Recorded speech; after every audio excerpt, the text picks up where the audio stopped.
You've got this past, you've got this history. You can let it be a burden to you and carry it on your back your whole life and let it keep you down and keep you like ashamed or guilty or, oh, this woe is me. Or you can put it below you and step on top of it and let it have Phails at philosophy. Let it provide a foundation for a greater vantage point to see the world through the benefit of that experience. And I think the reframing, this exercise of where are the gifts, what James Ochoa called the gems, mining the gems of your history, I think is what he called it. That's probably an important practice or an important part of maturation. It's interesting, the backpack metaphor, because when you said that, it made me think immediately of the knapsack metaphor that's used in anti-racist training around privilege. What's that? So, I mean, it's an analogy that like helps people recognize like privilege, right? And it's that like, as you go through your life, you get these things that go into your knapsack and you have those and other people don't, right? But there's a level in which when you recognize that privilege, it can become a burden because it's weighed down with guilt. Yeah. And again, like I don't want to undermine sort of really attending to the injustices that bring you to a place of privilege. But you have that privilege, right? And you can be weighed down with it. And I don't know, I mean, maybe you can give it away, but it's hard to give privilege away, right? Like privilege is so structural. Well, but the question then is like, what are you going to do with it? Can two cis white males talk about privilege in a world of where that's the overwhelming majority? Because we're all privileged. Well, all of the right isn't just the whiteness. You're smiling like you smile like a cat, and I just walked into a trap. I'm like, I mean, you assume something that I'm a cis white male, right? What does cis mean again? Cisgender, yeah. Okay. Yeah. Well, I thought that's my okay. I made some assumptions about you. Okay, fair enough. You're a white male. I can. Yeah, I at least present as a cis white man. Yeah. And presenting carries a lot of privilege, regardless of what you. And there's a bunch of white people in America, and is it just the whiteness that has the privilege, just being white? So, but your question is, can two cis white males do what? Talk about privilege. Sure, we're doing it right now. We are totally capable of doing it.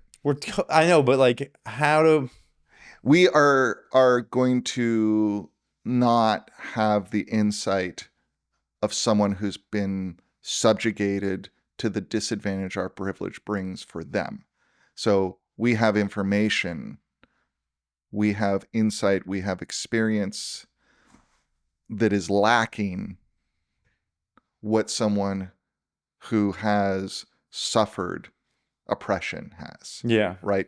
And we can potentially get at that in moments of oppression we've experienced in a variety of ways, but it's not the same as systematic oppression. So yes, yeah, I think that's true. That doesn't mean we can't talk about it. We can talk about it, but we're not going to have the richness of awareness and experience that would like really. And we need to check it. I do think that's true, right? Like there's a level at which like, yeah, but at the same time, I don't know what to do with that except to try to exercise it to do good.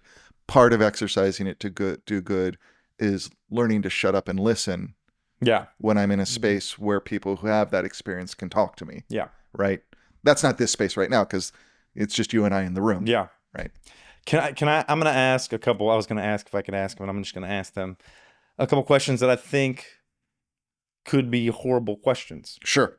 Or could lead us to that could lead some people to horrible places. Right. By horrible, I mean like racist. Is it possible that minorities, when entered into a system when there is a majority, are just naturally oppressed? By oppressed just means they're not treated in the same way the majority's treated, because the majority having a majority will always exercise that to their benefit. So what you're asking is, can we get over social systems which produce oppression because inevitably I wonder if the melting pot is good for all the people.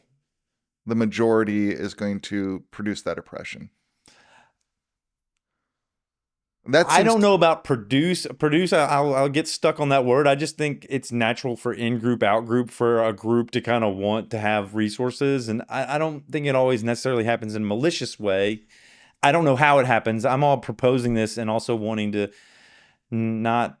Yeah, no, I mean, I think I get what you're saying is like there's groups, there's in-group, out-group. There's in-group, out-group. When you have a melting pot, and then you have just identities. like when Neanderthals would encounter other Neanderthals, there'd always be fear and skepticism and like a lot of protective and guarding natures. And so now we have all people coming from everywhere. And so I'm going to propose right now, delicately and wanting to be made wrong or to be educated or to I've got an open mind about this. But my initial thought is like, putting a bunch of Neanderthal groups where the guiding principle is fear everybody that's not your group, protect and guard resources for your group, and now you have people from everywhere.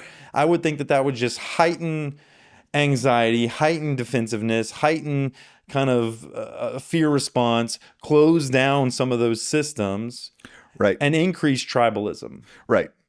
But we don't have to do that. One, I mean, even when we use the term tribalism, it reveals how much this is a story that comes out of our own colonial history as much as some natural order. Okay. Because we use that tribalism to say this is some primitive way of being, but yet our ethnographic record is that tribes are not tribal in the way we think of tribal. There's a lot of complexity to how small indigenous groups relate to outside groups. Some are very defensive. There's diversity. Some of them are very... And that was the same for Native, right, exactly. First Nation folks. Some of them were more collaborative, and then some of them were this idea that somehow our natural condition is a state of war against war, of all against all, except for our little in-groups, that's a choice we're making.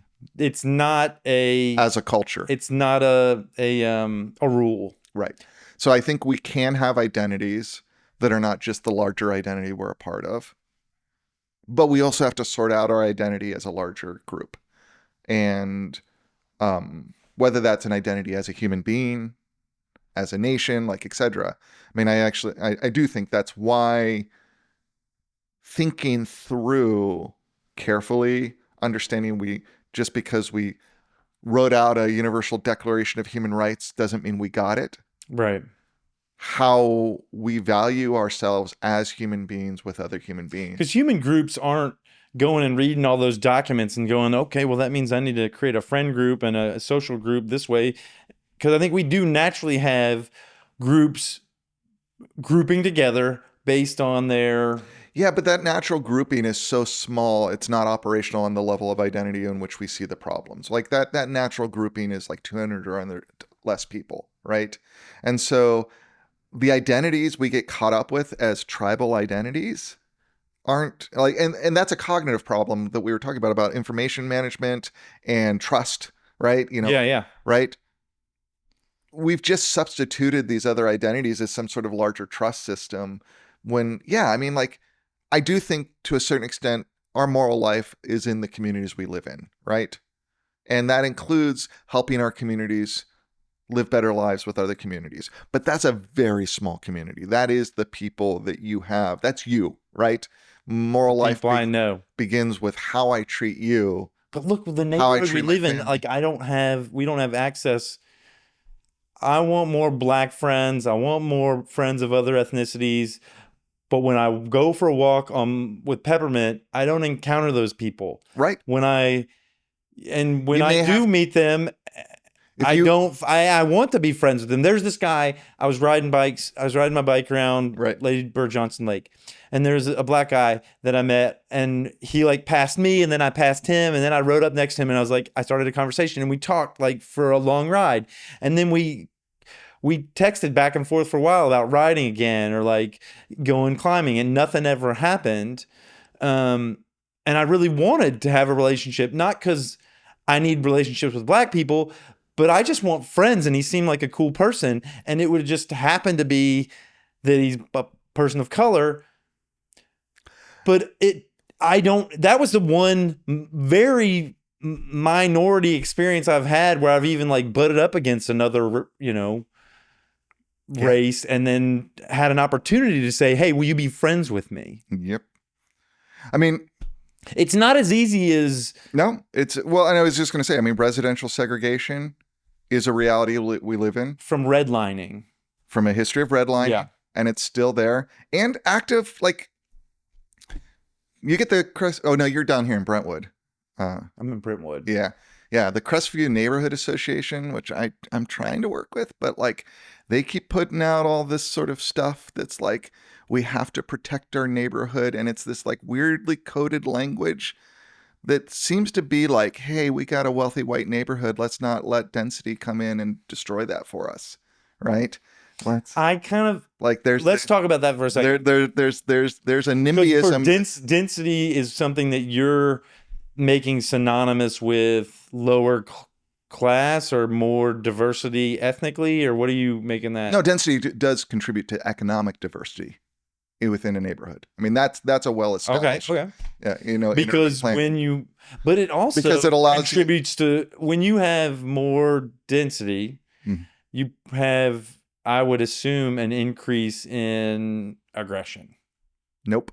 You don't think so? Nope. I mean, there's some rats in a cage that say that, but when we actually look at the history and the facts around urban development, there's no evidence of that. We don't see density leading to higher rates of crime. You might have more incidents of crime because you have more people, but that's different than... You just have more opportunities for conflict.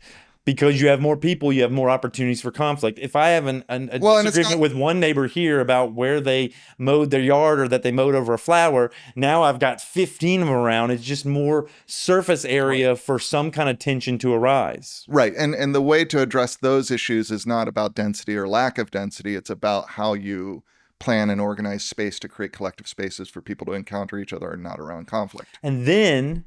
we live in Texas, and I think there's plenty of science around aggression increasing when temperature increases. There is a level at which heat can produce aggression. So now we've got a hot environment, right, and we're putting more people in it. Yeah, I don't think that more people is going to be better or worse for aggression. I don't want less space. I don't want people bunched up against people. I know you don't, but you know. Why do you think that's good? Because I've lived in it. I've lived in denser environments, and what do you complain about to me? Like, I don't know my neighbors. They don't want to hang out. I do want community, and I do. You know what? Where that's happened for me is when we've been on top of each other. But I guess it's bad enough being rejected by the 15 people around me. Now I've got 100 people around me rejecting me. Do I really need more rejection? Are you really rejected by your neighbors, or are you just not like... I'm not really rejected. I talked to Janet the other day. Yeah, you're just not getting, invited over for dinner every night. I just want to be invited over to dinner. Well, I mean, I get it. I want... When I was growing up in the cul-de-sac in the suburbs of Houston, Texas, on Poplar Grove, I lived at the end of a cul-de-sac. Once a year, we had a block party where folks would all bring out food and we would all be together. Exactly my point. What's different? You lived on a cul-de-sac, which has a big common space that physically encourages gathering. It's that lack of where are you finding community? You're finding community when you take your dog to the park.